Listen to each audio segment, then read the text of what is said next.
सूरज आसमान में तमतमाया खड़ा था। जमीन पर पैर रखना भी जैसे आग पर चलने जैसा हो गया था। हवा नहीं थी, बस एक खामोशी जो गरीबों के घरों में पसीने की बू से भरी हुई थी। गांव के उत्तर छोर पर एक पुरानी झोपड़ी थी, मिट्टी की दीवारें। टूटे छप्पर के नीचे बैठा एक आदमी अपने बेटे की पीठ पर हाथ फेर रहा था। वह आदमी था हरिराम, गांव का सबसे ईमानदार, सबसे मेहनती, लेकिन सबसे गरीब इंसान। ये सूरज हर रोज जैसे मेरी ईमानदारी को और भून देता है, लेकिन क्या करूं? मां के संस्कार यही थे, जो भी मिले मेहनत से मिले, सच्चाई से मिले। तभी पानी का बोतल लेकर उसकी पत्नी आती है। थोड़ा पानी पी लो, आपका चेहरा तो लाल पड़ गया है। इतनी गर्मी में भी काम कर रहे हो। खेतों में केतारी तो बो दिया है मीणा, पर पानी नहीं मिलेगा तो वह मुरझा जाएगा। आसपास की सभी नहरें, कुएं, तालाब सूख गए हैं। अब खेतों में पानी कहां से दूं, कुछ समझ में नहीं आ रहा है। आप क्यों नहीं बगल के खेत में कुआं खोद लेते हो? अभी तो अप्रैल का महीना ही चल रहा है। मई जून में तो गांव के बचे खुचे नहरें भी सूख जाएंगे। तब क्या करोगे? उससे पहले ही कुआं की खुदाई कर लो। तुम सही कह रही हो मीना, मैं कल से ही कुआं की खुदाई में लग जाता हूं। उसी गांव में हरिराम का छोटा भाई रहता था, जो दूसरों से बेईमानी करके अपना महल जैसा घर खड़ा कर रखा था। जितना वह बेईमान था, उतना ही दिल का वह कठोर भी था। देख रमेश, गांव में सबसे बड़ा दूध का ठेका मैंने ले लिया, और वो भी मिलावट वाले पाउडर से दूध बनाकर। कोई पकड़ नहीं सकता मुझे। पैसे कमाने का असली तरीका यही है, दिमाग और चालाकी। पर भाई, तेरा बड़ा भाई तो आज भी खेतों में खट रहा है। क्या कभी उसे अपनी तरह नहीं बनाया तूने? वो बड़े भैया है, राम जैसा सीधा। कहता है हराम का पैसा घर नहीं टिकता। पर देख, मेरा घर तो महल बन गया। आपने कभी अपने भाई से मदद क्यों नहीं मांगी? इतना पैसा है उसके पास। मदद वो नहीं होती जो रिश्तों की लाज उतार दे।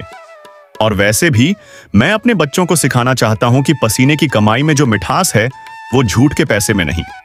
बाहर तापमान अब भी कम नहीं हुआ, लेकिन हरिराम के माथे का पसीना जैसे उसकी सच्चाई का गहना बन चुका है। वह अपनी खेतों की तरफ अपनी फसल को देखने जा रहा था। तभी उसका छोटा भाई विक्रम उसे रास्ता में मिलता है। भैया, अब तो मान जा, ये जमाना ईमानदारी का नहीं रहा। मेरे पास गाड़ी है, बंगला है, पैसे की बारिश है, और तू फटे कपड़े, सूखी थाली, तपती दोपहरी। तेरे पास सब कुछ है विक्रम, बस एक चीज नहीं है, चैन। तू अपने बच्चों को क्या सिखा रहा है कि झूठ बोलो, मिलावट करो और अमीर बनो? देख लेना, पैसा मिट्टी जैसा है, जब तक ऊपर है तब तक सिर ऊंचा, जब गिरा तो कीचड़ बना देगा। अगली सुबह हरिराम अकेला खेत के बीचों बीच एक फावड़ा लेकर कुएं की खुदाई में जुट जाता है। हर चोट के साथ मिट्टी उड़ती है और उसके माथे पर पसीने की धार तेज होती जा रही है। वह मन ही मन बोलता है, अगर इस साल भी बारिश कम हुई तो फसल बर्बाद हो जाएगी। कुआं खुदाऊंगा, चाहे जान चली जाए, पर बच्चे भूखे नहीं सोएंगे। दोपहर का समय, पास ही से एक चरवाहा गुजरता है, जो हरिराम की हालत देखता है। हरिराम भैया, ये क्या कर रहे हो? सूरज सिर पर है और आप अकेले खुदाई कर रहे हो। कम से कम कुछ खा पी लो। समय नहीं है भाई, हर मिनट कीमती है। अगर ये कुआं अगले महीने तक न बना तो खेत मर जाएगा, और साथ में हम भी। चरवाहा सिर हिलाकर चला जाता है। कुछ देर बाद हरिराम की चाल लड़खड़ाने लगती है। कुछ घंटे बाद हरिराम धूप में बेहोश हो चुका है। उसका शरीर तप रहा है, होंठ सूख गए हैं, फावड़ा पास पड़ा है। मीना खेत के पास आती है, हाथ में पानी का बोतल लेकर। हरिराम जी, ओ हरिराम जी, हरिराम जी, आंख खोलिए, देखिए मैं आई हूं। आपने वादा किया था सोनू को पढ़ाना है ना, उठिए ना। हरिराम की सांसें बहुत धीमी हो गई हैं। वह एक बार आंख खोलता है। मीना, कुआं बनाना है, सोनू भूखा ना रहे। कुछ नहीं चाहिए हमें, बस आप चाहिए। घर चलिए, मैं सब संभाल लूंगी। हरिराम की आंखें बंद हो जाती हैं, उसकी सांसें थम जाती हैं। मीना की चीख आसमान में गूंज जाती है। हरिराम की चिता की राख अभी ठंडी भी नहीं हुई थी और मीना की आंखों से आंसू थमने का नाम ही नहीं ले रहे थे। वो एक कोने में बैठी थी। गहरा सन्नाटा उसके चारों ओर पसरा था। उस घर में अब वो आवाजें नहीं गूंजती थीं जो हरिराम के होने का एहसास कराती थीं। बेटे की छोटी छोटी बातें अब मीना के दिल को छलनी कर देती थीं। मैं हार नहीं मानूंगी हरिराम जी। आपकी मौत उस कुएं की खुदाई करने की वजह से हुई है। मैं इसे पूरा करके रहूंगी। अगली सुबह मीना ने कुदाल उठाया और कुएं की तरफ चल दी और फिर अधूरा कुआं को खोदना चालू कर दी। कई दिनों के बाद उनकी मेहनत रंग लाई और आखिरकार उसे कुएं से पानी आ गई। ये देखकर गांव वाले दंग रह गए। अब हरिराम का भाई विक्रम उस कुआं को देखकर लालच भर आई।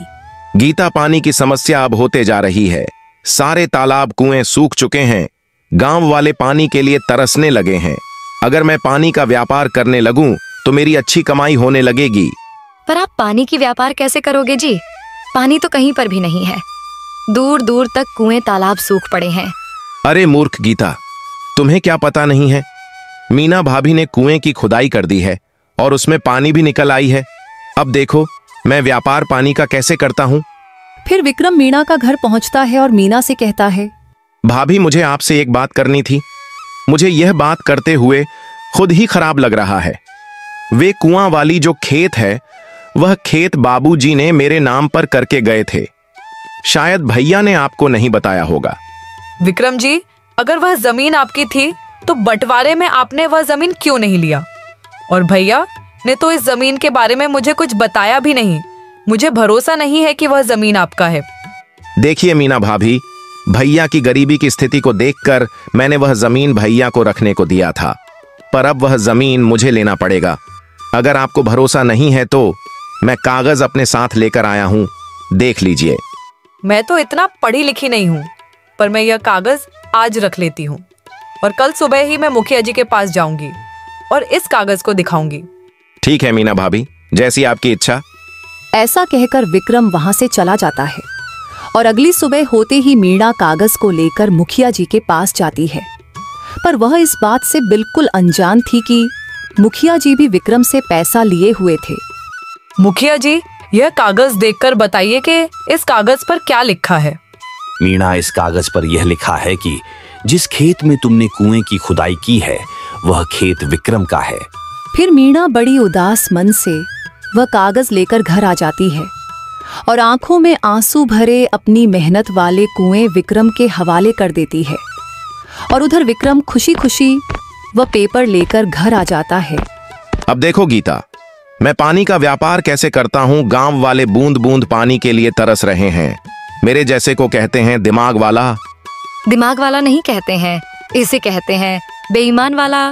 ज्यादा अपने आप को होशियार मत समझो। आज जो तुमने यह चमचमाती साड़ी पहन रखी हो ना, और होठों में लाली लगा रखी हो, वह सब इसी पैसे की वजह से है। फिर विक्रम अपने नौकरों से कहकर गांव में यह बात फैला देता है कि सुनो गांव वालों, आप लोग की पानी की समस्या विक्रम भैया ने खत्म कर दी है। अब पानी जिनको भी चाहिए वह विक्रम भैया के कुएं से ले जा सकते हैं। पैसे दे जाओ और पानी ले जाओ। कौन बेच रहा है पानी? विक्रम कहता है कुआं उसका है और अब जो चाहे पैसे देकर पानी ले। अरे ये तो वही कुआं है ना जो मीना ने खोदी थी। हाँ भाई, उसी का है। उस बेचारी ने तो महीने भर तक अकेले खटखट करके गड्ढा खोदा था। जब उसका पति मरा था तब मीना ने हिम्मत नहीं हारी, खुद मिट्टी ढोई, खुद पत्थर हटाए और तब जाकर पानी निकला। अब ये विक्रम कैसे मालिक बन गया? जब यह बात मीना के कानों तक पहुंची तो मीना को यह सोचकर तकलीफ हो रही थी कि उसने जिस कुएं को खून पसीने से सींचा था, अब कोई और उसे दौलत कमाने का जरिया बना रहा। पानी ले जाओ भाई, 10 रुपये में 30 लीटर पानी ले जाओ। पैसे दो, पानी लो, वरना प्यासे रहो। गांव वालों के पास कोई चारा नहीं था। खेत सूख रहे थे, मवेशी प्यासी निगाहों से देख रहे थे और लोगों की मजबूरी विक्रम की जेब भर रही थी। इसी बीच एक दिन गांव में एक बूढ़े थके हुए साधु बाबा आए। उनके गले में माला, कमर में झोला और पांव में फटे हुए चप्पलें थीं। माथे पर भस्म और आंखों में तेज था, पर चेहरा पसीने और थकावट से ढका हुआ।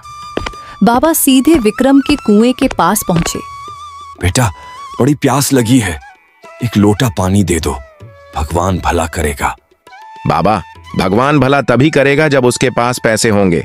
यहाँ पानी मुफ्त नहीं मिलता। 10 रुपये दो, पानी लो।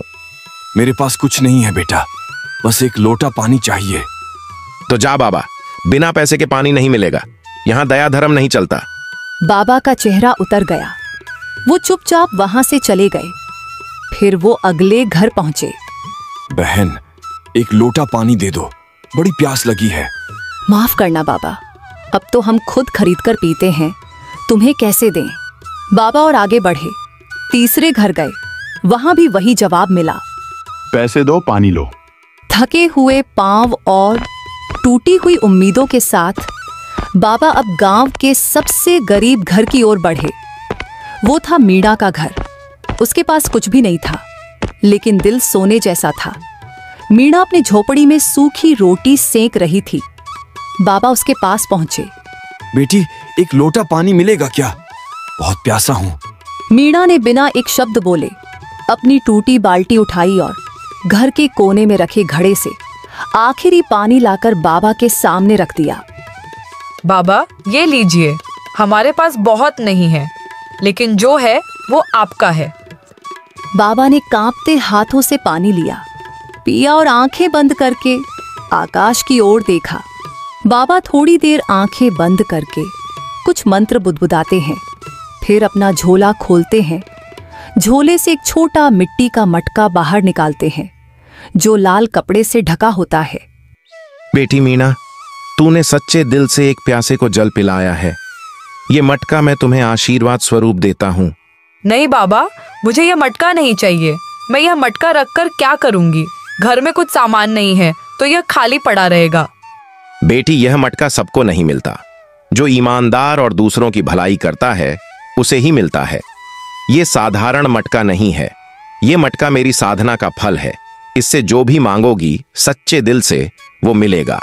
पानी, दूध, अन्न, घी, जो भी। पर ध्यान रखना, जब मांगना पूरा हो जाए तो इस लाल कपड़े से मटके को ढक देना, तभी यह रुक जाएगा, वरना ये मटका कभी नहीं रुकेगा और सब कुछ बर्बाद हो जाएगा। मीणा ने मटके को अपने पास रख ली और इतना कहकर बाबा मीणा के सिर पर हाथ रखकर आशीर्वाद देते हैं और धीरे धीरे ओझल हो जाते हैं। अगली सुबह मीणा घबराते हुए मटके को देखती है, फिर हिम्मत करके कहती है, मटका मटका, एक लोटा पानी दे दो। अचानक मटके के अंदर से छप छप की आवाज आती है और मटका पानी से भर जाता है। मीणा की आंखें हैरानी से खुली की खुली रह जाती हैं। अब ढक देती हूँ, बाबा ने यही कहा था। वो लाल कपड़ा मटके पर रख देती है। मटका शांत हो जाता है।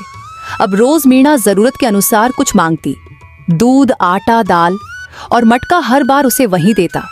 गांव वाले अब धीरे धीरे जानने लगते हैं कि मीणा के घर कुछ चमत्कार हो रहा है, पर मीणा इसे छिपाकर रखती है, किसी को बताती नहीं, क्योंकि बाबा ने कहा था इसका उपयोग जरूरत के लिए करना, दिखावे के लिए नहीं।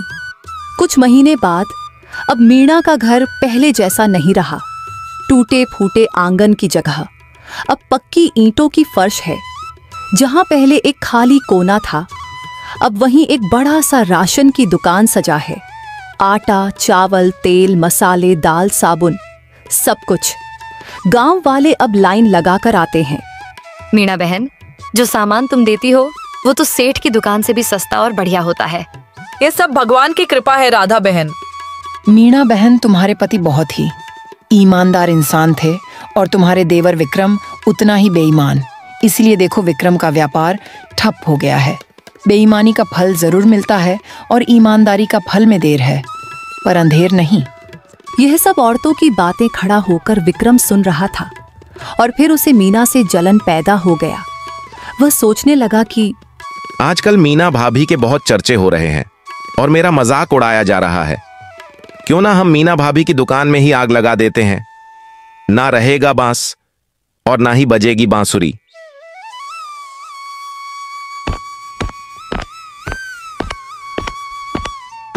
उसी रात विक्रम ने मीणा की दुकान में आग लगा देता है और घर में चुपचाप जाकर सो जाता है। सुबह होते ही गांव में पूरा हाहाकार मच जाता है कि मीणा की दुकान में आग लग गई है और सब कुछ जलकर भस्म हो गया है। जब मीणा को इस बात की खबर मिली तो मीणा बहुत ही उदास हो गई। तभी उस मटके के पास बैठकर गई और आंखों से आंसू बहने लगे। मीणा की आंखों में आंसू देख मटके को बर्दाश्त नहीं हुआ। तभी उस मटके से आवाज आता है, क्यों रो रही हो? मैं हूं ना, हिम्मत मत हारो। जो तुम्हें चाहिए वह फिर से मुझसे मांग सकती हो और आगे अपना रास्ता बना सकती हो। जो जैसा करता है उसको उसका फल जरूर मिलता है। यह सुनते ही मीना को एक उम्मीद की किरण नजर आई और फिर से वह अपनी राशन की व्यापार को चालू की। मीना की तुरंत दुकान खोलने की बात विक्रम को अंदर से झकझोर कर रख दिया। उसने मन ही मन सोचने लगा, आखिर में यह मीना भाभी ऐसा क्या करती है कि यह तुरंत ही अपना राशन का व्यापार चालू कर ली। अब तो और भी गांव वाले मुझे ताना देंगे। मुझे इसका पता लगाना ही होगा, चाहे कुछ भी हो जाए। विक्रम गुस्से में मीना की जासूसी करने का फैसला करता है। रात के समय विक्रम अपने गमछे से मुंह ढककर मीना के घर की खिड़की से झांकता है। अंदर मीना घड़े के सामने बैठी है। मटका मटका 2 बोरी चावल दे दो। मटके से बोरी भर चावल निकलता है। विक्रम की आंखें फटी की फटी रह जाती हैं। मैं भी कितना मूर्ख था। मुझे जड़ तक पहुंचना था और मैं सिर्फ ऊपर ही देखकर दुकान को जला डाला। जड़ तो यह मटका है, तो राज इस मटके में है। जो मांगो वो देता है। अब यह मटका हमारा होगा। विक्रम खिड़की से आता है और मीना के आंगन में चुपके से मटका चुरा लेता है। अब देखो असली बादशाह कौन बनता है। विक्रम मटका लेकर घर पहुंचता है और अपनी पत्नी बेटे को जगाता है। जल्दी उठो, अब हमें इस गांव से जाना है। हमारे पास बिना मेहनत किए अब सब कुछ होगा। ये देखो मटका। अरे यह मटका लेकर क्या करोगे? अचार लगाओगे क्या? अरे पगली, पहले चलो हमारे साथ, फिर मैं तुम्हें बताऊंगा। अरे इतनी रात में कहाँ लेकर जा रहे हो? पहले मुझे बता भी तो दो कि बात क्या है। तुम बोलती ही बहुत ज्यादा हो। थोड़ी देर सब्र करो, मैं सब कुछ तुम्हें बता दूंगा। कुछ दूर चलते ही वह लोग तालाब के पास पहुंच जाते हैं। विक्रम, पत्नी और बेटा नाव में बैठते हैं। मटका उनके पास रखा है। नाव धीरे धीरे बह रही है और दूसरी तरफ एक नया गांव दिखाई दे रहा है। विक्रम बैठे बैठे सारी बात अपनी पत्नी को बता देता है। क्या जी, इस मटके से सच में सब कुछ मिलेगा? हाँ देखो, अभी मटका 5 बोरी चावल दे दो। मटका से चावल निकलने लगता है। पापा पापा आइसक्रीम मांगकर देखो ना मटका से। आइसक्रीम निकलने लगता है। अब चावल और आइसक्रीम से नाव भरने लगता है। तभी पत्नी बोलती है, अरे अब तो नाव भारी हो रही है। नाव डगमगाने लगती है। पत्नी डरने लगती है। विक्रम, बंद करो इसे। बहुत हो गया, पानी अंदर आ रहा है और आइसक्रीम भी पिघल रहा है। रुक जा मटका, बस कर, बंद हो जा। मटका नहीं रुकता क्योंकि उसे लाल कपड़े से ढका नहीं गया। अब चावल, आइसक्रीम सब कुछ गिरते जा रहे हैं और नाव डूबने लगी है। विक्रम और उसका परिवार पानी में डूबते दिखने लगे। विक्रम के लालच की वजह से उसे और उसके परिवार को अपनी जान गंवानी पड़ी। मीणा मेहनती और ईमानदार थी। भले ही मटका अब उसके पास नहीं थी, लेकिन आज तक मटका ने जो भी दिया था, मीणा ने अपने मेहनत से उसे दुगना कर दिया था और खुशी से जीने लगी। इस कहानी से हमें यह शिक्षा मिलती है कि लालच बुरी बला है।